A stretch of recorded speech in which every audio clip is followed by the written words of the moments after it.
হবে নাকি রিয়ালের নতুন ইতিহাস, নাকি ফুটবল বিশ্ব দেখবে ডর্টমুন্ডের প্রত্যাবর্তন?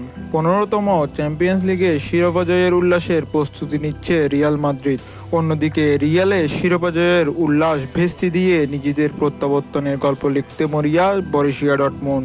আজ শনিবার রাত 1টায় ইংল্যান্ডের ঐতিহাসিক ওয়েম্বলে স্টেডিয়ামে চ্যাম্পিয়ন্স লিগের ফাইনালে মুখোমুখি হবে এই দুই দল। ফাইনালের এই প্রথমবার মুখোমুখি হবে দুই দলের পরিসংখ্যান বিবেচনায় ডর্টমুন্ডের চেয়ে বেশ এগিয়ে রিয়াল। 14 বারের দেখায় রিয়ালের 6 জয়ের বিপরীতে কেবলমাত্র 3টিতে জয় ডর্টমুন্ডের। বাকি 5 ম্যাচ ফলাফল ড্র। সাম্প্রতিক ফর্ম বিবেচনায় বেশ এগিয়ে লস ব্লাঙ্কোস।